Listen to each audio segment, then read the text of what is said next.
Hey guys, it's me. Hey, this is a new series and I'd really appreciate it if you checked it out if you're a Minecraft fan. This is the first one, like I said, and I've made a lot of notes as to how to improve for the next run. So if there's any critiques that you have for me, please let me know down below. But aside from that, enjoy Seed Tour Sunday. Hello YouTube and welcome to Novelty Gaming. My name is BLacKHaLLoW and this is Seed Tour Sunday, a new series that I'm starting on my channel in light of the destruction of my old seed.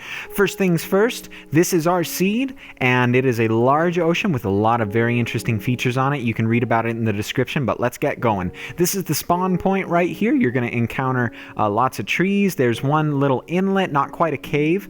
Throughout the rest of the ocean there are speckled survival-esque islands that are obviously much larger. There's a swamp biome over there that you can see that is generated but not necessarily made any land mass. There are several grassland islands as well. All of them do spawn decent amounts of mobs, so you can create any sort of survival island challenge that you want to. They are all within not eye shot. They're within loading distance of each other, so you can venture between the islands and kind of use them as a landing point here and there. This right here is a cave that's just a little inlet, so if you choose to post up on this island, then there's already been a little cave dug for you and you can maybe plop your house on the top of that. But this is extending into where the large landmass is in the northeast corner of the map. Just giving one more recap here, these are the islands that are stemming out from it. That particular one right there that the crosshair is on is one of my more favorite ones.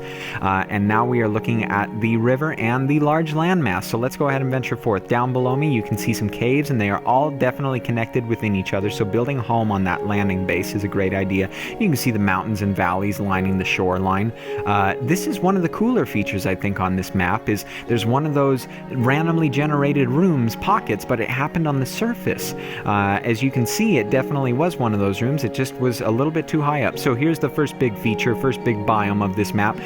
We've got a massive flower field, probably one of the most populated flower fields I've ever found on a seed ever. And let me just drop down to give you guys an idea. Now keep in mind this is only one small portion. I tried to get all of it in that entry shot, but just look at how many flowers there are. In a minute here I'm going to be walking through, yep, here we go. I'm walking through literally every single block almost is covered with some sort of a flower. If we rise up one more time in a minute here, let's see, there we go. You can see just how large it is, and there's another one of those rooms down there that generated in the top. Now the entire screen covered right now is that dense in flowers. It is pretty impressive, and it borders one of the largest ice spike biomes that I have ever found. This seed was just incredible, and as you can see, it is a massive ice spike biome seed or biome. The wintry area next to it is nothing but timber, and we'll take a look at that later, but let's see how high these guys go. And this one right here is the tallest of all the ice spires, and on a cloudy day you can plop down one more block on top of this thing and your head will be in the clouds. This is truly a magnificent area, and as you can see there's tons of timber.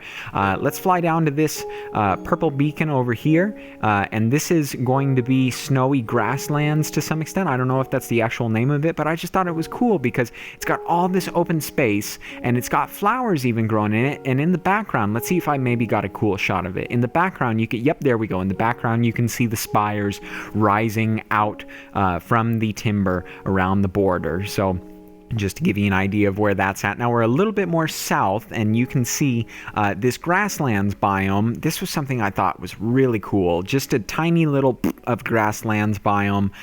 Mobs do spawn there pretty densely. I found 5 pigs when I first found it, but this was the piece de resistance of this area.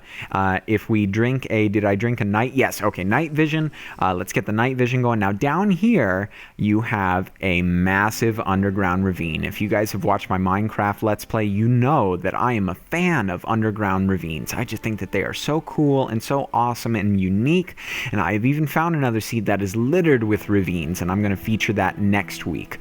But I digress. If you would like to get early access to diamonds, this is a great area to just fall down onto that water right there, throw a couple blocks down so the current doesn't knock you off in the lava, and there you go, you got diamonds. So given one more tour, we've got all the timber flowing into the ice spike biome. And now let's move on to the temples. In the temple area, we have 2 ocean monuments, but you guys probably already knew that. This one is the first one.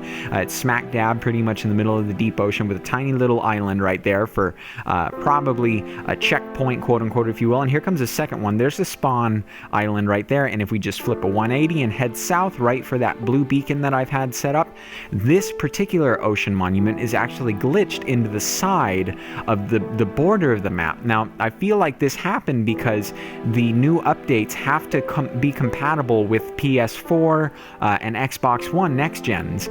So what happened was, I think that this particular monument got just knocked off right at the very edge. And as you can see, I cannot break those 2 blocks. Those blocks are indestructible in this monument on that far left row. It would be the southern row of blocks. And let's just get one more good look at it. As you can see, it actually altered the block state on the back there. All right, now heading into the end portal. If you guys saw my map right before then, you can see where the end portal is at, but climbing down here, if you guys just follow my steps, you're going to have to repeat the video a few times, I'm sure. The gold blocks are from my navigation. Here's my little checkpoint, knowing I'm going in the right direction. It's another one of those little rooms. So once again, you're going to have to watch the video a couple times over just to make sure you got it right. But going down here, following, and boom, there's the stronghold. That long row of blocks on our left is actually where the end portal is, but to naturally get to it without breaking any blocks, let's check in this chest. A few diamonds in there, some iron, so there's some definite good stuff. But if you make a left and go through that door, bam, there's the end portal right there. I did a lot more exploring, and I did find a library and a couple other things. You can see the bookcase up there, and one more point to make is that this whole entire end dungeon stronghold is located in the midst of a ravine. Let's check out what's in this chest. I can't remember. Okay, nothing too great, but there were several chests in here. Oh, there is the library. I believe I'm going to go in it right now, and we'll take a look and see if there's any books or anything, but it's all intact. It's not too glitched. There may be a second one, considering the fact that this stronghold was a little bit glitched, but hey, you've got a library, and you got good access to books. There were a couple chests somewhere in here. I think I'm going to go find the second one right now. Yeah, there it is, and let's see. I think it was fire protection and knockback. Flame and knockback. That's what it is. Fire protection on a bow. Come on, BLacKHaLLoW. Anyway, guys, this was Seed Tour Sunday, the first installment. I really hope you enjoyed it. If you like what you see, leave a like or leave some love in the comments, and maybe subscribe so you don't miss the rest of Seed Tour Sundays. And as usual, you guys enjoy the rest of your day, and I will see you again.